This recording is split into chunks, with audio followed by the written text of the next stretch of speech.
Bonjour, merci encore de rester fidèle à Seneweb et Seneweb.com et dans l'ensemble de ces plateformes digitales. Aujourd'hui, nous avons l'immense plaisir d'avoir un artiste international sénégalais, Modé Diouf, une grosse pointure de la scène musicale sénégalaise et africaine. Après avoir parcouru le monde, couronné de succès à travers un album trilogie qui fait partie parmi les plus belles prestations musicales au Sénégal et partout à travers le monde, Modé Diouf revient avec un autre single aussi magnifique que mélodieux intitulé Positif.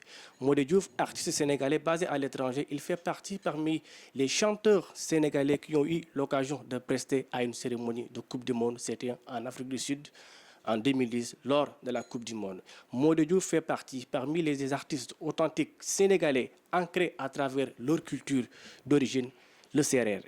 Modé Diouf, bonjour et merci d'avoir accepté notre invitation. Bonjour Aline Badara, bonjour à tous les lecteurs de Seneweb, bonjour le Sénégal, bonjour l'Afrique. C'est un immense plaisir d'être là. J'en profite pour souhaiter déjà beaucoup de courage à tous les élèves qui font le bac. Et puis à l'occasion de l'Aïd qui vient de passer pour dire baal ñu àq ñëpp baal na leen. yal na yàlla boole baal ñu fekkee de ñu bëri. Voilà, merci encore d'être là, c'est toujours un plaisir. Merci, vous êtes artiste compositeur sénégalais basé à l'étranger, musicien de formation, vous avez parcouru le monde, vous avez eu à faire beaucoup de prestations à l'étranger. Aujourd'hui, vous avez sorti un nouveau single intitulé Positivé. Avant ce single, vous avez sorti des albums, il y a le projet Trilogie. Avant de parler sur ces projets, parlez-nous un peu sur la personne de Modé Diouf. Modé Diouf est un Sénégalais, bon temps, un enfant du Sénégal, un pur produit encore de la société sénégalaise. C'est juste le truchement de l'histoire qui a fait qu'on ait débuté peut-être notre carrière ailleurs. Mais je pense que le rectificatif voudrait que l'on dise que on est né à Dakar, on a fait tout notre cycle scolaire, primaire, universitaire à Dakar. Donc, en fait, je pense qu'on est un pur produit sénégalais. Et à l'instar de ce qui se fait partout dans le monde, je fais partie de cette génération de Sénégalais qui sont ambassadeurs de leur pays, partout où ils font, à partir d'un ancrage très, très, très sénégalais, dont on est fier, sans écraser qui que ce soit, sans pour autant dénier les autres cultures. Mais comme ce qu'on nous a toujours appris, c'est d'abord d'être nous-mêmes partout, avec nos propres valeurs. Et je pense que ça, c'est une tradition sénégalaise dont on aura en fait à parler durant tout l'entretien. Je suis ni le premier à avoir fait ça, c'est une continuité de l'ADN sénégalaise. Et je crois qu'aujourd'hui, c'est important de rappeler cela et surtout de se projeter sur qu'est-ce qu'on va encore en fait montrer à la face du monde.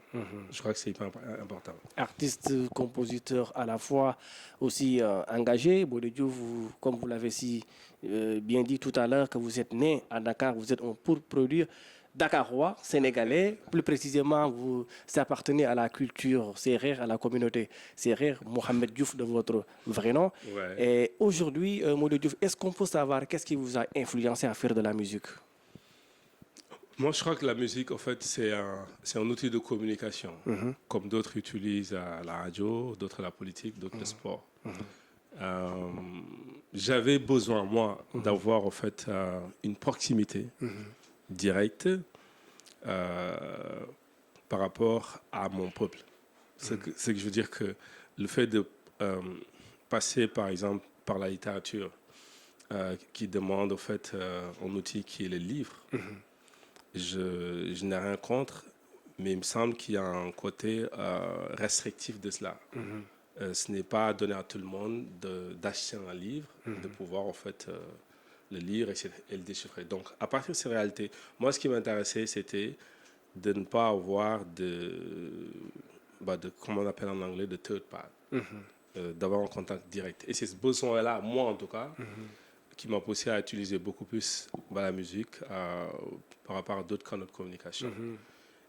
Et aussi, je crois que historiquement, les musiciens africains ont toujours joué un rôle très, très, très déterminant dans l'évolution de leur peuple. Je pense que je peux rappeler, en dehors de nous, nos ténors qui ont déjà fait ce travail-là, Oui, que ce soit en Afrique du Sud surtout, les Miriam Makeba et les autres, Miriam Makeba, les ont Salif Keita, oui. beaucoup contribué à l'éclosion et surtout à la divulgation de ce qui était à l'époque l'apartheid. Ici, toutes les batailles se sont faites avec des gens de la musique. Et je l'inclus dans la culture. Oui. Voilà. Donc moi, en tout cas, c'était ce besoin-là. Et c'est ce qui me maintient encore dans cette activité qui me permet à la fois au fait d'avoir la liberté de défendre au fait un idéal culturel et de me sentir libre dans le monde entier.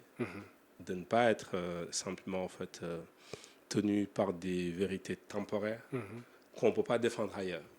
Ce que je veux dire par là, c'est si dans mon propre pays, je suis contre les étrangers, Oui. je pourrais difficilement en France dire je suis pour les étrangers. OK. Donc je pense que c'est ça, au fait, un petit peu qui nous a maintenus dans cela, d'avoir une cohérence de vie. Oui. Tu vois. Et la musique, telle que ça a été en tout cas défendue par nos illustres grands frères. Grand frère, oui. Allez, les précurseurs, quoi. Voilà, ils sont encore là. Et je crois que notre pays, malgré toutes les divergences qu'on a eues, doit leur reconnaître cela. Voilà. Ils ont prêché dans un désert. Ils ont fait en sorte que le monde entier sache quel est le Sénégal et quelle est la culture sénégalaise. Bien vrai que vous êtes artiste, compositeur polyvalent, mais souvent, quels sont le style musical que vous développez souvent dans vos produits? En dehors des noms qu'on nous et des cas sur lesquels on nous met ailleurs en parlant de world music ou en parlant de musique africaine, moi, je suis dans la musique sénégalaise, dans la diversité de cette musique. D'autres parleront localement de musique acoustique, etc. Moi, personnellement, je ne me retrouve pas dans cette dénomination. Ah, pourquoi? Parce qu'en fait, à l'écoute des 10 ans de carrière qu'on a fait, si faire la musique acoustique, c'est prendre une guitare et juste une voix, on n'a pas fait que ça. On a une musique beaucoup plus variée, beaucoup plus diverse, qui parle un petit peu à toutes les générations. Je crois que de 2007 à maintenant, quand on écoute ce qu'on a fait, on ne peut pas mettre ça dans le cadre présentement d'une musique acoustique. Moi, je suis beaucoup plus proche de la musique urbaine, de la musique populaire. Populaire, oui. Que l'on appelle ça temporairement du pas. Ce qui est important pour moi, c'est de garder cette étiquette de diversité de la musique sénégalaise. D'accord. Parce que quand les Théo Kunda ou Khalam démarraient, je ne suis pas sûr à l'époque qu'on les mettait dans quoi. C'est de la musique mandingue, casamançaise. Effectivement. Mais c'est la variété de la musique sénégalaise. Que ce soit salsa hip-hop ou pas, encore une fois, l'ancrage est sénégalaise, il y a du rythme, il y a surtout un message fort d'espoir. C'est juste cela. D'accord. Et en parlant de messages forts et d'espoir, les thèmes que vous développez souvent, ça rime sur quoi dans votre musique? Personnellement, je crois moi que j'ai toujours voulu être un relais de ce que je crois, moi, être l'ADN sénégalais. C'est-à-dire que je crois très, très, très, très fortement qu'on a des illustres soufis ici qui ont été capables d'avoir un message qui sert de dénominateur commun à toute la nation sénégalaise. Ils ont été là à avoir un message de paix, même quand ils étaient dominés par une autre personne ou par d'autres cultures. Ils n'ont jamais lancé des messages de haine ou des messages qui sont démodés. Je crois que le rôle d'un visionnaire, c'est d'essayer d'avoir un message qui, du 19e siècle à maintenant, est encore actuel. C'est-à-dire au fait que quand on parle à l'humain, tout être humain a envie d'aimer et d'être aimé. Tout être humain a besoin d'être respecté, mais de respecter les gens. Tout être humain a besoin d'espoir. Ça, c'est des dénominateurs communs. Et je crois que le rôle d'un artiste, c'est de pouvoir, d'abord par sa vie, être un transmetteur de ça, dans les faits, de maintenir cela. Si on ne passe pas par cela, quand on va se produire au Japon, qu'est-ce qui va se passer? Le mec va être en face de toi et au fait, quand il va te demander de quoi on parle dans ton texte, on ne va parler que de messages qui sont locaux, c'est-à-dire quand on parle que de textes qui parlent de Sunyu Kogne, voilà, Samoker, voilà, tu vois.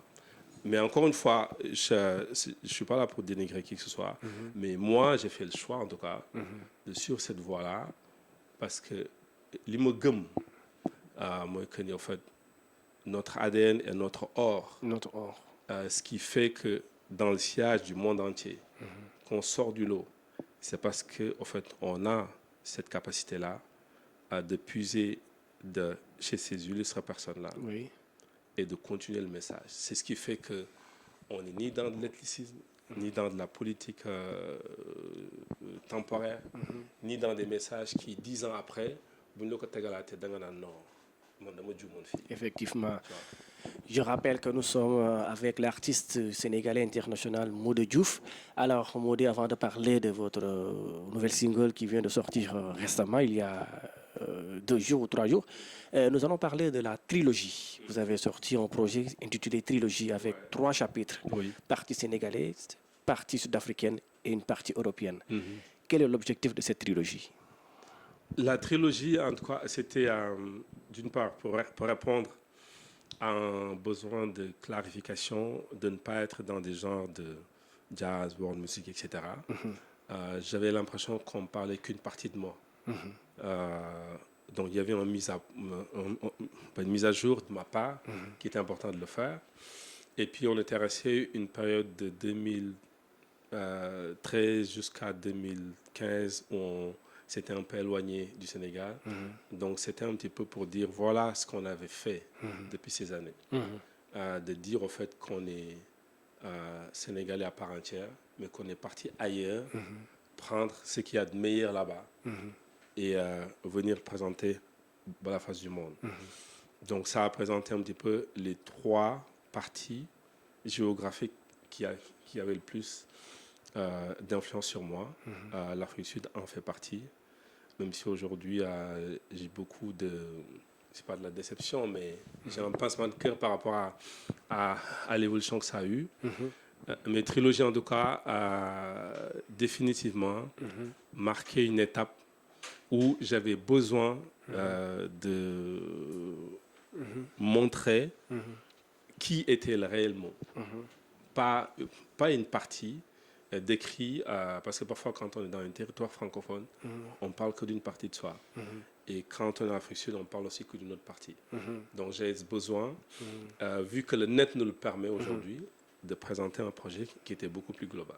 Avec 3 chapitres à travers cette trilogie, est-ce que vous avez eu l'occasion de faire la vulgarisation au Sénégal? Comme partout, tel projet prend du temps pour en fait tout présenter. Aujourd'hui, les plateformes permettent en fait à tout le monde d'y avoir accès. Nous, on avait choisi de présenter les projets petit à petit, vu qu'il y a un dictat un petit peu de la vidéo qui fait qu'un son, quand il n'y a pas de clip, a moins de chances d'être vulgarisé. Donc, on y est. On a déjà commencé depuis Dreamers, là, et le projet continue.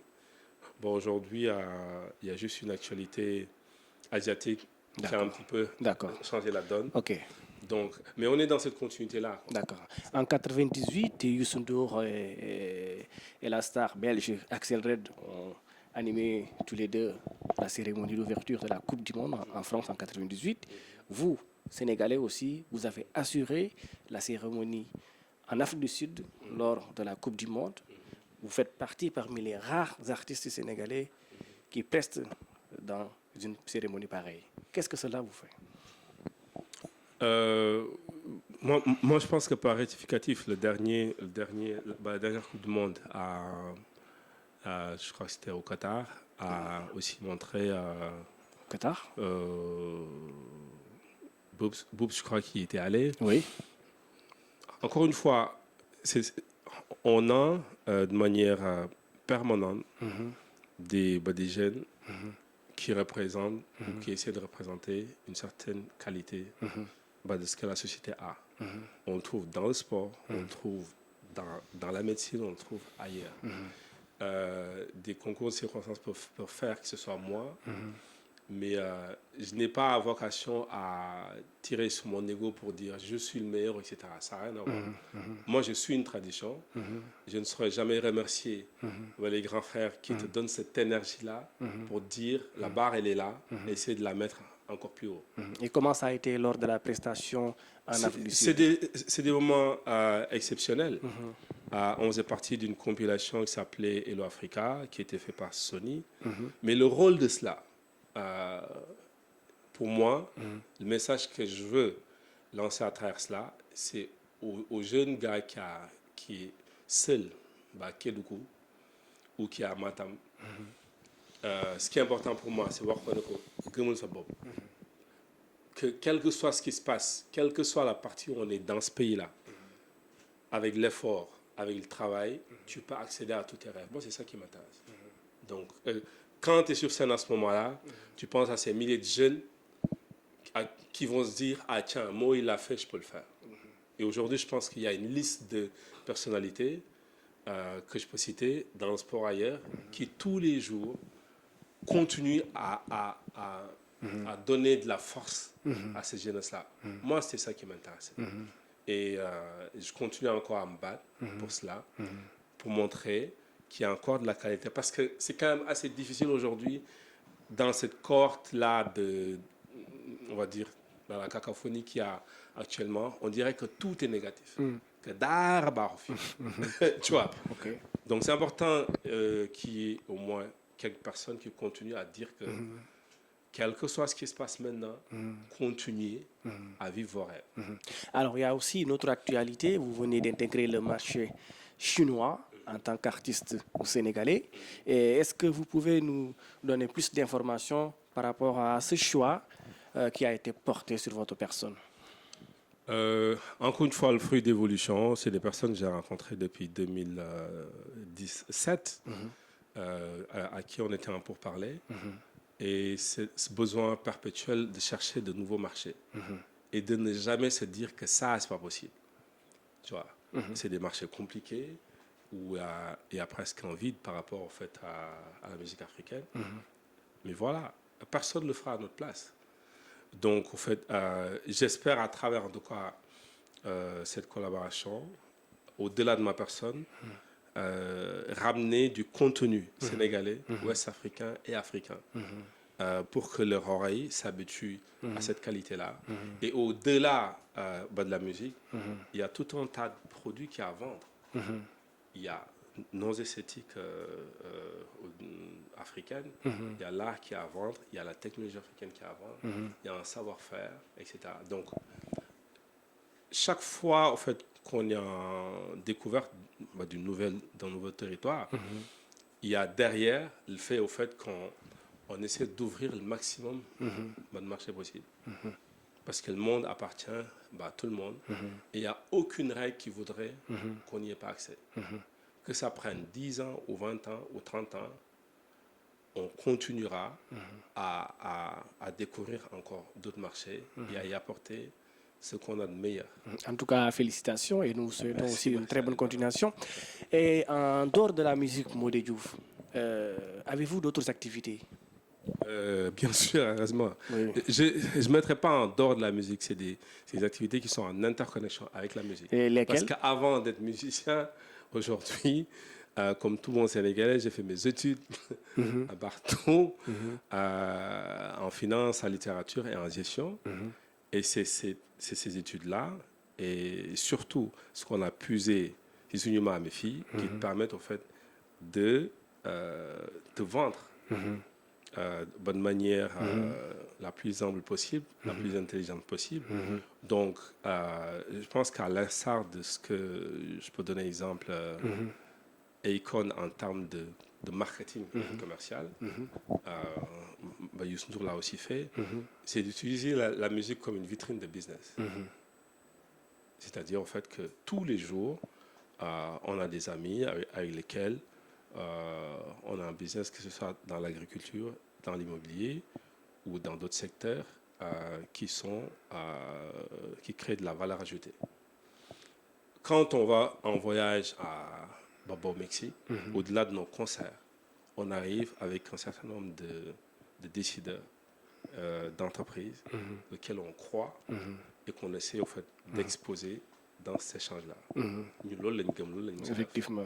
Donc, au fait, ça permet de prendre conscience que la musique doit aller kassao, qu'est-ce que c'est quoi. C'est pas cela. Il y a un vrai boulot qu'il y a à faire.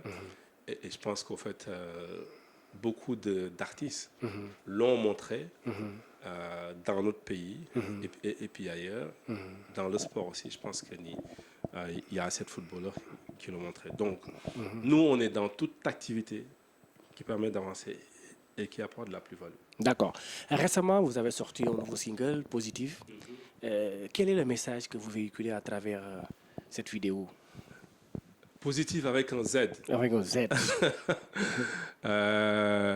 On a fait un petit peu ce clin d'œil pour sortir au fait. Parce qu'on a vu des images qui ont été tournées au Centre culturel régional de Dakar, Blaise Senghor. Ouais. Il y a aussi d'autres images tournées dans quelques localités de Dakar. En fait, réellement, quel est le message véhiculé à travers cette chanson?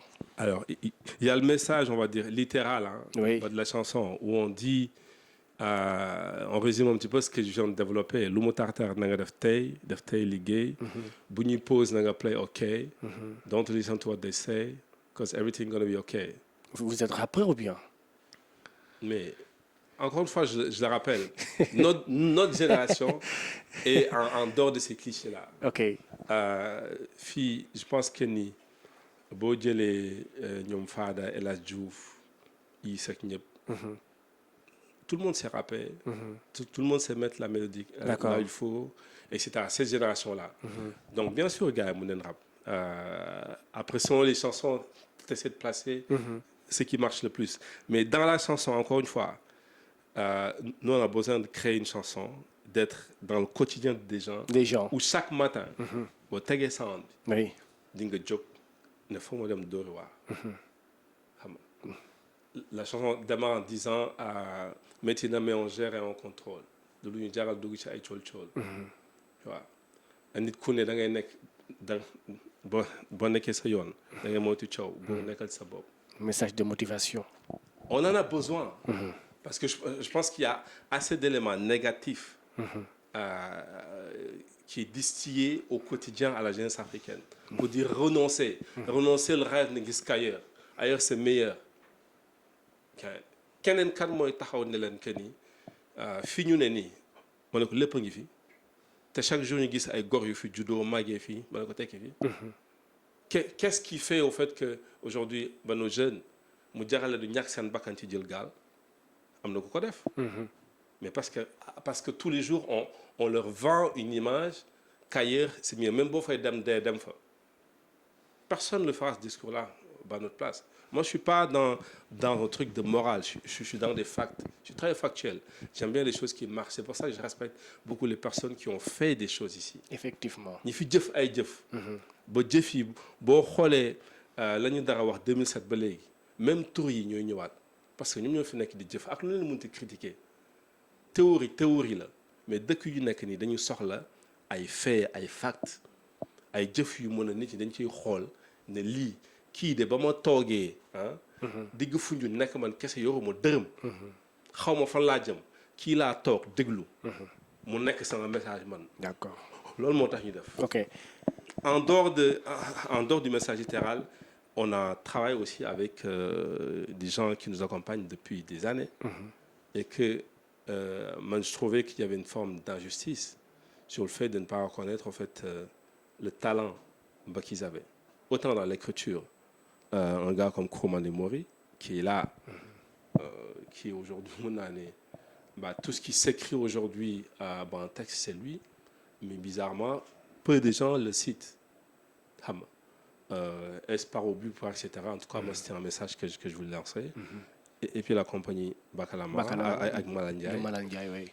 Ce n'est pas taxaw ay tag ay nitan mais comme ces gens qui ont été là quand il y avait rien et qui sont encore là tous les jours parce qu'ils croient au projet de la société et ils véhiculent les messages auxquels on adore. D'accord. Oui, c'est non. Ok, avant dernière question, avez-vous à collaborer avec des artistes sénégalais? Ouais, Oui. tout le temps, tout le temps. Je crois la première collaboration qu'on avait fait, c'était avec les Drum Maxime, Numukunda, Fatah. On l'a fait et on continuera à le faire encore. Aujourd'hui, voilà, il y a des beatmakers avec lesquels on travaille. De Michael Souma à là maintenant, en passant par votre personne, c'est les gens ont toujours été dans une forme d'ombre où ils travaillent humblement et ils se taisent et attendent l'erreur. Voilà. Mais c'est comme si au fait on avait un petit peu une incapacité à dire Nino Fene. C'est comme si on avait besoin à chaque fois de personnes extérieures pour venir valoriser ces personnes-là. Qu'est-ce que ça nous coûte de donner un prix de reconnaissance à une personne? Qu'est-ce que ça nous coûte de dire merci pour ce que tu as fait? Pourquoi attendre la mort d'une personne ou attendre? On n'a pas besoin de personnes extérieures pour célébrer ce qu'on a de meilleur. Mais au lieu que ce soit encore une fois quand tu as un projet, tu amènes les gens à qui tu crois, tu les exposes. Tu vois. D'accord. Alors, Mody Diouf, vous êtes artiste, leader d'opinion. Il y a une actualité politique qui domine le pays actuellement au Sénégal. Le président de la République a renoncé à un troisième mandat. Vous, en tant qu'artiste et leader d'opinion, qu'est-ce que cela vous inspire? Alors, moi, je parlais pas en tant qu'artiste, je parlais en tant que citoyen sénégalais. Citoyen, oui. Je pense au fait que ça a entré dans beaucoup de littérature. Hein. On a aujourd'hui un grand besoin de renforcer les institutions de notre pays, de renforcer ce qu'on appelle en tout cas la démocratie sénégalaise. Et moi, je lance un message aujourd'hui pour qu'on réfléchisse tous à avoir un projet d'une deuxième constitution qui résoudrait tous ces problèmes-là, où on n'a plus besoin d'attendre à la dernière minute pour savoir comment des élections doivent être organisées ou pas. Et je crois au fait que notre pays a une sorte de justice sociale, mais au fait, il faut qu'on travaille à avoir tous l'humilité de s'écouter. On ne peut pas vivre dans un pays où il n'y a qu'une seule vérité, où au fait, on a perdu la capacité de discuter avec une personne qui est d'une opinion différente de nous. Tu vois. Alors que, encore une fois, c'était ça la grande capacité. Nit nekkoon na fi noot leen ñuy waxtaan ak moom di déglu. Pour dire quoi, encore une fois, et c'est une adresse à tous les politiciens, au peuple sénégalais, il faut qu'on réfléchisse vraiment au projet de société qu'on veut. Et au fait, et qu'on arrête d'accuser des personnes, alors que peut-être le fond de notre problème, c'est beaucoup plus un système. Quelles que soient les personnes qu'on mettra ici, une seule personne ne pourra pas changer le destin de notre pays. Ça n'existe pas. Parce que cette personne-là va trouver les mêmes fonctionnaires qui sont là. D'ici le 24 février, le Sénégalais ne va pas changer. Il faut qu'on écoute. On ne peut pas avoir une population où la majorité est les jeunes et on ne sait pas les écouter. On ne leur parle pas. On les exclut de tout. Et on voudrait au fait qu'il n'y ait pas de clash entre les générations. Donc, c'est très bien ce qui se passe parce que la culture de la paix est toujours mieux. Mais nos vrais problèmes, on ne les a pas encore même posés. Parce que je pense qu'il faut qu'on discute de ce qu'on ne veut plus dans notre pays. Et encore une fois, qu'on apporte des messages et des faits à notre jeunesse. Et qu'on sorte de cette théorie-là, quoi. Mody Diouf, merci beaucoup. Merci beaucoup. Merci d'avoir accepté notre invitation. Votre dernier mot pour nos internautes qui nous suivent. Sénégal, xam naa ci wolof laa koy waxee sant na leen gërëm na leen. Je remercie toute l'équipe qui m'a accompagné. Les singles qu'on sort, souvent c'est des messages auxquels on croit. Ñu ngi ñaan daal jàmm sax fii Sénégal ci dëgg ci liggéey ak encore une fois gëm suñu bopp kenn du defar suñu réew ku lu ñun lu fi baax ñu ne ñun lépp lu ñu mës a am lu baax lu ñu xalaat fii lañ ñëw man motuma keneen motul mais nañu góorgóorlu ba am capacité taxaw construire dëkk boo xam ne ku ne mën na wax li mu ci xalaat sans pour autant ñu saaga ko wala rey ko wala dóor ko benn ñaareel suñu dëkk bi ñoo koy liggéey kenn duñu ko liggéeyal tu vois croyez encore en vous gëmaat leen gën a gënaat lépp fii le Sénégal. Merci beaucoup Modé Diouf, c'était l'artiste international sénégalais dans les locaux de Seneweb. Il vient de sortir son nouveau single Positifié qu'il a mis sur le marché récemment il y a 3 jours. Merci d'avoir prêté attention à Seneweb et seneweb.com et dans l'ensemble de ces plateformes digitales. Nous vous donnons rendez-vous très bientôt avec d'autres invités. Merci.